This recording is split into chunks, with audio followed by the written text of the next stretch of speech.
Acompanhar novelas é um dos hábitos mais arraigados no povo brasileiro.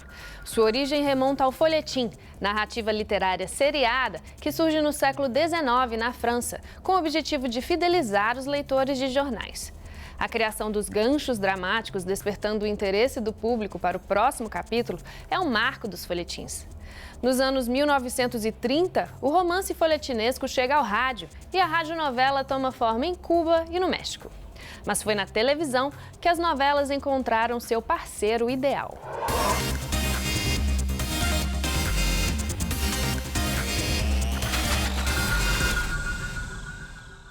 Faraway Hill é considerada a primeira novela da história. Produzida por David P. Lewis, foi ao ar nos Estados Unidos em 1946.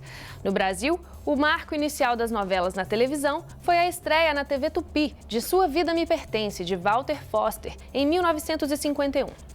Nesse período, as telenovelas brasileiras não eram diárias, as novelas de rádio ainda faziam sucesso e surgiam as fotonovelas. As primeiras telenovelas, elas não eram diárias, elas traziam essa característica das radionovelas, elas eram transmitidas 2 ou 3 vezes por semana. Só a partir de 1963, com o videotape, é que as telenovelas passaram a ser diárias. E assim elas acabaram conquistando a audiência nacional, elas acabaram ganhando a fidelização do público, porque diariamente você tinha um público fiel acompanhando uma história num determinado horário, é o que a gente chama de grade horizontal. As novelas, elas herdaram características das radionovelas, então as primeiras telenovelas até o final da década de 60, elas ainda tinham um apelo muito forte das radionovelas, o público principal era o público feminino, então eram histórias muito românticas, e que, às vezes, pouco tinham a ver com a realidade brasileira. O início da produção de novela no Brasil, ela vem de 2 fontes. A primeira fonte é o folhetim francês e a segunda fonte é a radionovela cubana. Ou seja, da união do folhetim francês com a radionovela cubana, você tem a formação da telenovela, não só no Brasil, mas também na América Latina. Todo esse início, os anos 50 e a década de 1960, elas foram impulsionadas por sabonete, por detergente, ou seja, produtos de higiene pessoal. Porque essas empresas, na América Hispânica, tinham interesse em divulgar a novela. Por quê? Porque a novela já fazia sucesso na Argentina, no México, na Venezuela, e era necessário, então, conquistar o Brasil. Em 65, a Globo começa e a Globo traz uma cubana chamada Glória Magadã para coordenar um departamento de produção de novelas dentro da emissora, né? E isso tem um impacto na audiência. A TV Tupi reage com uma novela novidadeira, vamos dizer assim. Então, o Braulio Pedroso, que é um autor, um dramaturgo, né, que escreveu para o teatro, é convidado a escrever essa história contemporânea, então, e bem situada em São Paulo. No final dos anos 60, a TV Tupi estreou a novela Beto Rockefeller, que foi um divisor de águas na produção de teledramaturgia brasileira, porque foi a primeira novela a quebrar definitivamente com o processo radiofônico de telenovelas, com a narrativa radiofônica de telenovelas, de novelas muito melodramáticas, muito calcadas no folhetim latino-americano. A novela brasileira, sobretudo pós-1968, não é? Com toda aquela efervescência política, Glauber Rocha, tropicalismo, enfim, o Bandido da Luz Vermelha, tudo isso foi movimentando o Cassiano Gabus Mendes, o Braulio Pedroso e criaram Beto Rockefeller. Isso é um marco, ponto. Aí, início dos anos 70, temos a TV Globo, que faz um plano industrial para modernizar a novela e contrata uma série de autores do teatro para a televisão. Isso foi realmente fundamental, foi a pedra de toque que faltava para criar uma identidade nacional por meio da telenovela. Inclusive tem umas boutiques aí, que se você tiver problema, assim, quiser aparentar 10 anos, bota um vestidinho da Mary Quant, quem bota uns trecos na testa, aqueles colares... Mas uns troços bacanas que saem envenenados na rua. Havia, sim, um olhar da censura muito forte sobre o Brasil, claro, sem dúvida alguma, de mudar texto, de exigir a morte de personagem, de novelas como Fogo sobre Terra ficarem totalmente mutiladas, porque, claro, Janete falava sobre a construção da usina de Itaipu, era uma crítica a esse desgoverno todo de construção, de edificação, de falta de planejamento, então é claro que isso tornou-se inviável, mas era possível sim você produzir a teleficção, porque caso contrário, o Brasil não estaria no lugar em que ele está hoje na produção de novela. Existem uns casos clássicos, né? Por exemplo, a novela Roque Santeiro, que o Brasil conheceu em 1985, era para ela ter ido ao ar em 1975, 10 anos antes. A TV Globo iniciou a produção da novela Roque Santeiro e a novela foi vetada pela censura exatamente na noite de sua estreia.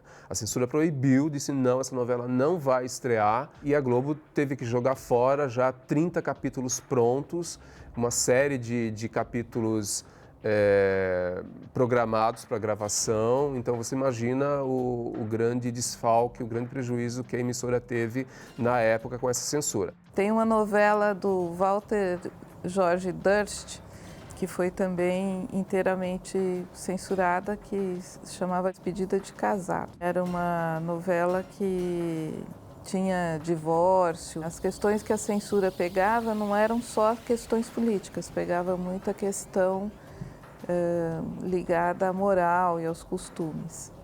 Pra quem é que você está telefonando, Malu? Pro papai. O quê?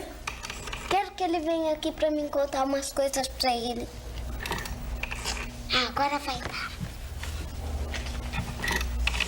As primeiras novelas nossas que chegaram ao exterior, México e China, por exemplo, não foi a Globo quem levou a novela. O México que assistiu Bem Amado e considerou que Odorico, pela interpretação do Paulo Gracindo, era um político latino-americano, que aquilo era um protótipo do contexto político, sociopolítico, que aquela farsa que era o Bem Amado era um produto latino-americano e resolveu levar o Bem Amado para o México e para o Uruguai. O Bem Amado, que foi a primeira novela colorida da TV brasileira, o texto dela já havia sido exportado para o México e para outros países. Mas a primeira novela de fato exportada foi Gabriela, que passou em Portugal em 1977. Foi a primeira novela que foi exportada para Portugal e foi muito bem em Portugal logo depois da Revolução dos Cravos lá, que substituiu o regime salazarista por uma abertura democrática depois de 40 anos de ditadura. E Gabriela fez parte dessa abertura para o mundo. É muito interessante, porque Portugal era a metrópole, enfim, colonial, né, do Brasil, e o Brasil participou da abertura da metrópole, da ex-metrópole, né? Depois, uma comitiva chinesa, no Rio de Janeiro, achou interessantíssima a Escrava Isaura, porque a pessoa chega, eu chego no hotel, eu tiro a roupa, ligo a televisão, tomo um banho, vou ver a novela, vou ver o que está passando. Então, eu creio que os chineses fez a mesma coisa. Bem, aí você chega lá no seu hotel, vê aquela história, uma pessoa lutando pela liberdade. Era a China, depois de toda a revolução que Mao Tse-tung fez na China, você então tem, meados de 85, você tem a pós-revolução cultural, um povo, claro, ávido por receber um produto estrangeiro. E a Escrava Isaura foi o primeiro produto estrangeiro que chegou na China após todo esse período de renovação, vamos dizer assim. De lá para cá, a Globo, então, intensificou a exportação de novelas, depois vieram as outras emissoras e também entraram nesse mercado. E tivemos aí grandes sucessos de novelas brasileiras no mundo afora, como Escrava Isaura, que foi considerado um fenômeno, né? Durante muitos anos, durante décadas, foi a novela mais vendida para o exterior. Depois nós tivemos O Clone, tivemos a Avenida Brasil, que foi a última novela que quebrou esse recorde. Hoje a Avenida Brasil é a novela brasileira mais vista no exterior. É interessante que ela apresenta algumas modificações em relação às novelas do período de 70 e 80, que eu acho que é o período áureo, né, onde A televisão era mais concentrada e dentro dos canais abertos a Rede Globo detinha uma liderança muito disparada, né? Nessa época, eu falei que as novelas, elas tinham uma direção, assim, parece que as mais diferentes histórias, sempre você podia ver que havia tensões em relação à modernização e que elas apontavam no sentido da modernização. A Avenida Brasil, nós já estamos num país moderno. Então não existe mais essa questão do rural e urbano, não existe. Gente, fui lá na igreja, tive uma sensação...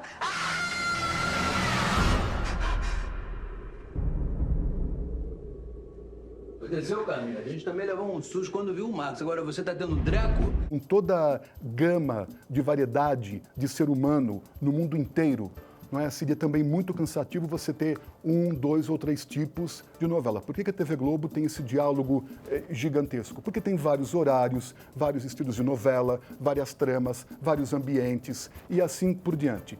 Bem, aí você tem o SBT, que realmente é especialista em fazer novela infanto-juvenil e faz muito bem isso, novela mexicana, e isso agrada uma fatia da população, que é a Usurpadora, Maria do Bairro, Marimar. Você tem a Record, que encontrou o seu caminho com novelas evangélicas, novelas extraídas da Bíblia, religiosas, tudo mais. E tem novelas que vêm de outros países, como a Band, que eu acho interessantíssima, a novela turca, por exemplo. Caiu no mesmo golpe que ele. Não foi o suficiente ela ter me roubado, agora é a sua vez de levar o golpe. Sinto muito pelo senhor. A novela é o produto mais lucrativo e é o produto através do qual as emissoras competem, né? E a Record produz os 10 Mandamentos, que também tem sido exportado, né? E o Brasil tem novela turca sendo exibida, não só no Brasil, em vários lugares da América Latina. Então, existe uma diversificação também desse mercado de novelas. Cada país traz a sua característica, né? A telenovela mexicana, ela tem uma determinada característica, ela é diferente da telenovela venezuelana, que é diferente da telenovela boliviana, da telenovela colombiana, da telenovela fora das Américas também, da telenovela angolana, da telenovela coreana, que também faz muito sucesso, a telenovela turca também faz muito sucesso, a telenovela indiana. Então, assim, o mundo todo produz telenovela, mas cada uma dentro da realidade do seu país. Eu quero estudar fora. Eu quero ser alguém na vida e voltar um dia para ajudar de verdade. E me vingar dessa gente toda. Às vezes assisto novelas. Na época de Janete Kleber, Dias Gomes, não perdia uma. Não assisti novela, nenhuma. Eu já assisti muita novela, mas hoje em dia eu prefiro filmes. Né? A novela não me desperta muito interesse. Não assisto novela porque eu nunca estou em casa, não me interessa muito o conteúdo em si. Só a das 6, porque eu acho que é uma novela mais romântica, uma coisa assim, mais que dá para relaxar. Abriu um grande espaço comparado ao que tínhamos antes, mas não significa que foi um grande avanço. O negro só fazia papel de empregado, né? Agora não, eles já aparecem como profissionais liberais, né? Já em outras atividades. Ainda não é o que nós queríamos, gostaríamos, mas vamos chegar lá. Está havendo um esclarecimento, porque a novela é o reflexo do que acontece aqui fora. Trouxeram temas mais interessantes, mas também muito polêmicos. O mundo tá meio louco, acho que eles querem retratar algo do tipo, mas eu acho que eles pegam muito pesado às vezes, não tem tanta necessidade. Tendência a encurtar. É porque a pessoa tem pressa de ver logo. O mundo hoje está muito louco, então há muita pressa. Eu acho que elas vão entrar no formato de séries também. Como já tem na própria TV Globo, né? Séries menores, né? 6 meses está um bom tamanho, né? Eu acho que deve mudar o jeito de se fazer, ou poderia se basear nas séries, porque deveria pensar o porquê a gente prefere assistir mais séries. Coisas mais curtas e mais rápidas, que possam ser assistidas em menos tempo, acho que favoreceria. Desde os anos 70, as telenovelas se consolidaram como um produto audiovisual de grande audiência. Selva de Pedra, Roque Santeiro e Vale Tudo chegaram a marcar 100 pontos nos índices do Ibope. Hoje, a audiência está mais fragmentada e raramente uma novela ultrapassa os 40 pontos. Apesar da queda de público, o Brasil ainda é reconhecido como o melhor produtor de novelas do mundo. Eu não vejo queda de audiência nenhuma e explico por quê. Porque a novela ou qualquer produto cultural, ele não é apenas o que você vê e o que você conta em número, ele é, sobretudo, o quanto é falado, o quanto aquilo gera impacto, o quanto aquilo vai para outras mídias e assim por diante. Por tudo o que eu vejo, que eu escuto, que eu leio, que eu sou convocado, que eu vejo não só no Brasil, mas no mundo, e quando uma academia de Nova York resolve, ela, criar um prêmio especial para a categoria telenovela, bem, eu só posso concluir que realmente as coisas estão caminhando bem. Apenas, é claro, tudo em conformidade com a variação tempo e espaço. A audiência de hoje, os 40 pontos que a TV Globo festeja com a telenovela das 9, que é o seu horário mais nobre, ela não pode ser considerada, não pode ser comparada com a audiência de uma novela dos anos 90, como O Rei do Gado, por exemplo, que foi um grande sucesso, ou uma audiência dos anos 80, como Roque Santeiro, considerado um grande sucesso, que teve uma grande penetração na sociedade brasileira, ou uma telenovela dos anos 70, como Irmãos Coragem, que também foi um grande sucesso. São comparações frias e que não refletem uma realidade, são pesos que não servem como parâmetro. Eu acho que a novela emitida todo dia naquele horário é uma limitação hoje em dia, né? Porque as pessoas já estão curtindo muito o fato de poder escolher quando querem ver o quê. E também ela pode ser disponibilizada, mas ainda é precária essa disponibilização para binge watching, por exemplo. Nós temos então as plataformas on demand, como o Netflix, e também o Now da NET, né? As produções das novelas do SBT e da Record podem ser também vistas lá. Nós temos a própria plataforma da Globo, que disponibiliza o seu acervo. A Globo já está prometendo novidades para 2018 com relação a isso. Temos o canal Viva, que é um canal de memória, né, que reprisa novelas de sucesso da TV Globo. Então, nós temos aí a continuidade, né, além dos tradicionais canais de TV fechada, nós temos a continuidade disso também nas novas mídias. Você não tem escrúpulos nenhum. Quem ama não pensa. Se você amasse de verdade, você ia saber.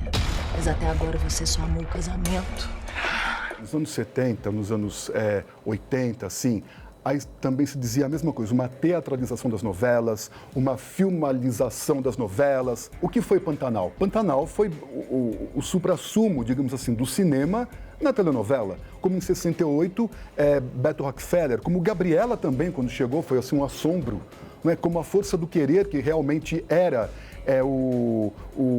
a típica novela francesa, no sentido de você trazer o fato do cotidiano, exatamente o fato do jornal, dramatizado para a ficção. Eu me recordo de ter visto Redenção, 596 capítulos, isso é uma série, pode ser uma série. Irmãos Coragem, 328 capítulos, pode ser uma série também. Ou seja, tudo isso é misturado. Usar uma que as pessoas falam hoje, junto e misturado, é tudo misturado.